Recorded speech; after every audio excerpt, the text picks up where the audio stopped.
Hello, everyone, and welcome back to Noxcast, your Equinox News Recap Podcast. I'm Nathan Hope, and I was the managing executive editor of the Equinox. I'm Chloe Erno, the news editor. And we're back at it again, one final time for my piece as host. At this past Monday e-board meeting, former administrative executive editor Tim Fitzpatrick was elected to my position, managing executive editor. But he is unfortunately in Germany this semester, or fortunately for him, unfortunate for us. And so he's not going to be able to host, obviously, for this final transitionary week, but I'll give it one last go. And, you know, I'll save my piece mainly about Noxcast because everyone else at the e-board meeting got an earful about my time at the Equinox, but Noxcast is definitely one of the sort of shining accomplishments in my mind of something that I started with former managing executive editor Charlotte, back I think a couple years ago at this point. And it's really brought sort of the news to our audience in a very, a way that's consumable for a lot of people that, don't read the print, don't read the site. But want to hear what is the top stories in each section, want to hear what's going on around campus. And so Noxcast is extremely important to me, and, to everyone who's made it possible throughout my time as host. I'm very glad that this thing will keep going. And so thank you for tuning in. If you even did for one minute or something, or you just watched a few of the reels on socials, I appreciate it greatly. And so it's been a pleasure. But we got one final dance to go through here. So with that being said, our top story news this week came to us from our newly elected senior reporter, Sam Menard. And this was about celebrating International Workers' Day. So this was May 1st, where a bunch of people went to downtown. This was like a nationwide event, but in terms of Keene, people were in downtown sort of rallying for a cause, and, a lot of stuff that we've seen in sort of previous protests, talking about actions of the Trump administration and how those are sort of not viewed positively by a lot of the people at these protests. We have some quotes in here from community members talking about, people in power not addressing real concerns of citizens. And so this was put on by the Keene Rally Coalition, or they had a pretty significant part in it. But I think it was, some more good protest coverage from Sam, and we're also very glad, I'll say, to bring her on board to an e-board role as senior reporter. Yeah, Sam always does great covering the protests downtown, and it was nice to see various people comment on it. She did a good job talking to a decent amount of protesters. And I remember one quote that stuck out to me personally was the one where one of the protesters said they wanted to impeach Trump immediately. That definitely stuck out to me and resonated with me. And I think it's just a great cause in general. We have protests downtown in Keene almost every weekend, I would say now. And it's just always nice to see.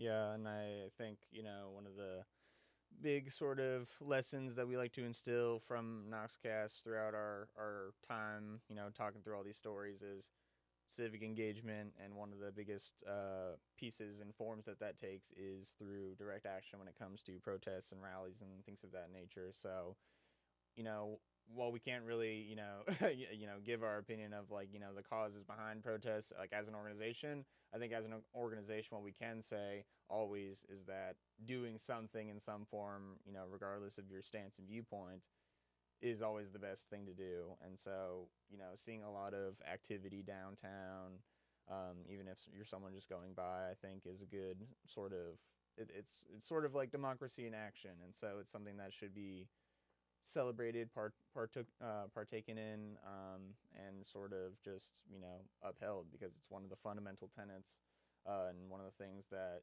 does make the United States great in terms of its, foundational principles. But yeah, just again, great coverage from Sam on that. But wanted to go into our region state top story now, which is an update on some legislation we've been following that we published an editorial on previous week. And this piece is from Rick Green at the Sentinel. And essentially, what happened here is the bill in the state senate. There was a panel that voted 3-2 to basically send the campus carry bill to research for, sort of to it doesn't table it, it doesn't kill it, but when a bill gets sent for research, basically that means that that part of the bill or a certain aspect they want to look more into before making a decision, and so it will be postponed pretty indefinitely, until we might see it come up again. But as of the very near future, it does not seem like this piece of legislation is going through. And sort of as echoed in our editorial, this was something that we in part hoped would happen. Just the legislation to not be passed. But I think what they'll find with the research that they're gonna do on the bill, that this will create a lot of sort of safety risks, be expensive for the university system, and so I'm hopeful that after it comes back from research that they'll be able to see sort of the more glaring issues with it, and that it will sort of be defeated once and for all, at least in this legislative session.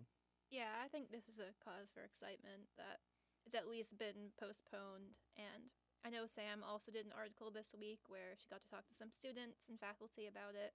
And I would say that around campus, you can see a general consensus of concern about it.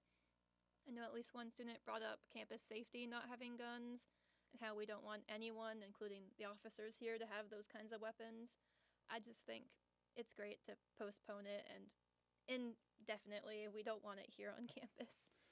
Yeah, so I mean, when that update comes somewhere down the line, I'm sure that we'll put out something about it, or at least that we'll find another piece in region, what we can find, because it's definitely something that people are going to keep an eye on, and was such a hot topic of discussion just these past few weeks, it feels like. So sort of good news on that front, but we can move on to our top story in student life, which comes to us from our newly elected arts and entertainment editor, Justin. But this is coverage of the Spring Carnival event. So this is the big year-end event that's hosted by student government, and so it's sort of what it sounds like. It's carnival-themed rides. There's carnival-themed food.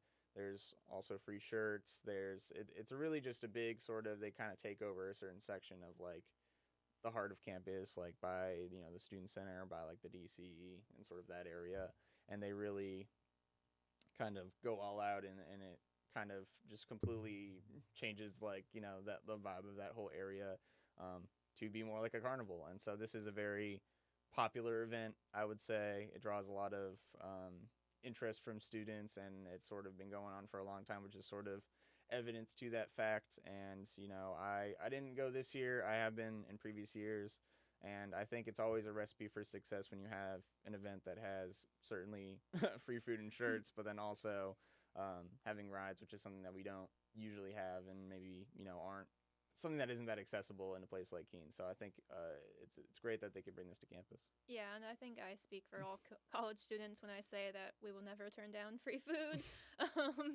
But I remember everyone was really excited when we saw them setting up all the rides. And of course, it was finals week coming up, so I think this was a good way to kind of relieve stress during that. And it was just nice to see. I think it brought a lot of excitement to people.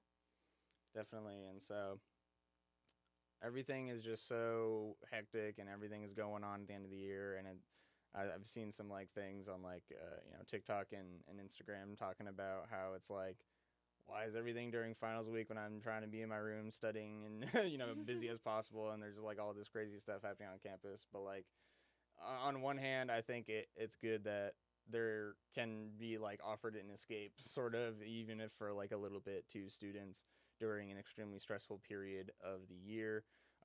So I think it's good. No one's forcing you to participate in these events, but I think they benefit campus quite a bit. So I'm glad they were able to put that on successfully once again. Moving on to the editorial, this week, though, we touched on a very relevant topic with commencement upcoming in just a matter of days. This was talking about sort of how the job market is looking a little bleak when it comes to particularly graduating seniors in college. But we sort of touched on just the job market in general because there's just so many interactions that all of us on the e-board have had with it, a lot of which are not so positive. But when it comes to like New Hampshire in particular, I think, you see students from out of state come here, and it's not a very rich state when it comes to employment opportunities, I would say. And that's somewhat of a matter of just not having as much of a population, but it's also sort of a matter of just, prioritizing maybe certain industries over others. And there also isn't really, I think, a big like driving industry economic hub or something or anything in like New Hampshire where it's like, oh, that's like the obvious thing to do. And so I think inevitably, people who do go to, at least, speaking for the Keene State thing, do end up moving out of state, moving back to their home state, whatever that may be, because it's sort of just a necessity depending on what your major is, depending on what you want to go in.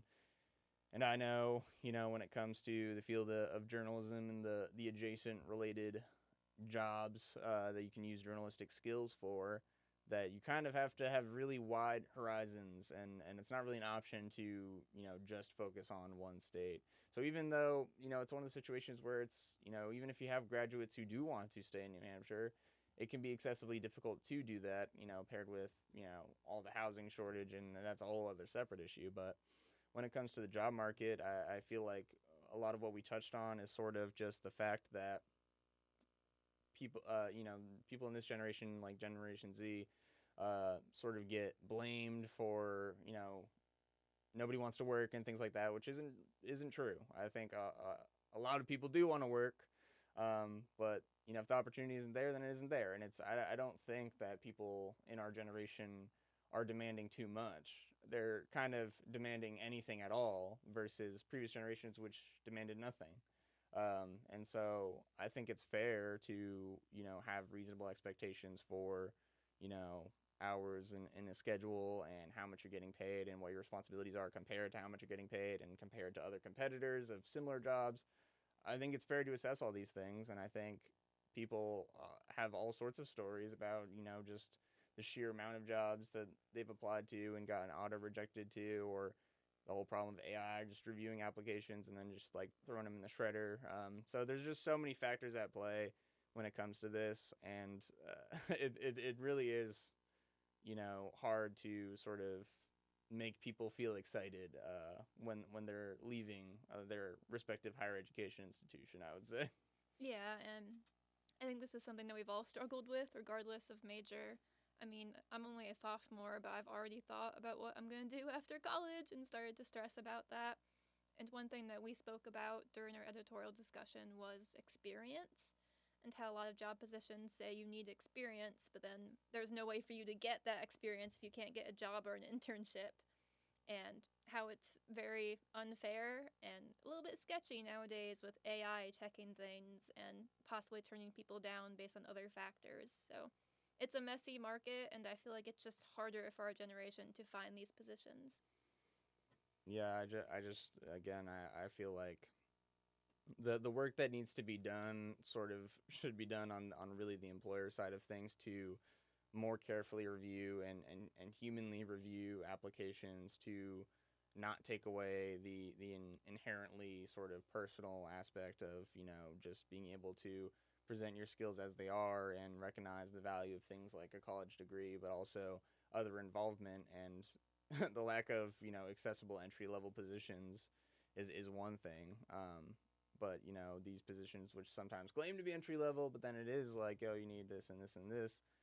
There's a real lack of that scaffolding which you need in sort of the employment realm. And so I think there's a lot of work that needs to be done by a lot of different players on this. But as always with our editorials, we're sort of just saying, here's something that isn't really right, something that's not going as good as it should be, and here's why it should be better.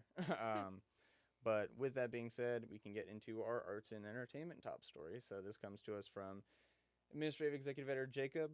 This is coverage of the SolarFest event, which is a collaboration between WKNH and EcoReps, which was, I believe, revived last year. It was an event that occurred in like the late 2000s, maybe early 2010s, and before then. Whole idea being to have a music festival that is powered by solar energy. So they had a truck outside with solar panels on it, and they had two stages, but unfortunately they did move like a majority of the event inside again this year due to some rain that happened earlier in the day. They did have an acoustic side stage, which was outside under a tent, so I'm glad that, once things cleared up a little bit, they were able to sort of experience that like more outdoors thing. I think it is unfortunately really hard to plan, weather's so unpredictable, but I think sort of the message behind it and sort of a way to promote renewable energy as a good thing and as like a useful resource, as well as sort of just bringing different local and student acts to campus and to these performance spaces to be able to show off what they can do is always good. I was there just tabling for the Equinox, and we definitely felt, I would say, welcomed by WKNH and Eco Reps. They were very glad that we were there, and all the other organizations as well who showed up for tabling. And another instance where you got free shirts and free food, so there you go. And just another year-end event, which I love to see stuff like this, and I think it was very got the whole picture in this coverage from Jacob. Yeah, and I do think it's a shame that it rained this year, and I believe last year as well, but I will say that they always do such a great job just dealing with the weather changes. And it was really nice. I walked through it at like the very, very end, and I heard the excitement of the students, even indoors. And I stand by what I said about the carnival as well. Doing this during basically the last week of school is, I think, good for students to get out and actually have an opportunity to not focus on finals and just have something fun to go to with their friends. Yeah, certainly, and yeah, I feel like putting on things like this is definitely vitally important to keep involvement going strong, and involving other organizations is something I always have loved being a part of at the Equinox, is that we get to experience so many different things, talk to so many different people. So great stuff, and congrats to on a successful event to WKNH and Eco Reps. With that being said, though, we can move into our sports top story. So this comes to us from sports editor Frank, and this is about how the track and field team did in the Little East Conference finals, as well as the New England Division III tournament. I'm going to focus a little bit more on the Division III tournament to talk about, since that was more recent. But senior Molly Lou McKellar broke a school record, the shot put event at the D3 meet, and also took home first place medal for that as well. So awesome stuff there. And then also Kyle Thomas got a silver medal in the 100 meter. Griffin Ernizis got a bronze in the 3,000 meter steeplechase, and then Troy Tenney was fifth in the high jump at 1.92 meters, and 10th in javelin, 51.50 meters. So that's obviously not all the results. Those are some of the just top line ones, but I think it's sort of similar to a piece I did. My final piece in arts and entertainment was about a graduating senior who sort of made a first for the college. He was the first person to get a national open jar award for theater, and now we have a senior, Molly Lou, who sort of is bringing about these school records even in like this last week of being a college student, and sort of capping off a long career in your respective field, in this case on the track team, and really just continuously showing that success up until the very end, and setting that example for, I think, younger returning players and things like that is always something that's admirable. And so I was really glad to see a pretty good totality of content that's celebrating students and student events in this paper. Yeah, I would agree. I would say that a lot of the photos just had people in them, which is always great to see. I'd say in a lot of the front pages, a lot of students, a lot of very happy students with the events going on. And for sports specifically, that's such a great way to end the year, especially as a senior going out like that. It must feel very fulfilling for them. And I'd say it's just a great top story for our new sports editor, Frank, as well. So all around, just good stuff. Definitely. But that is all we have for the final news recap of the year.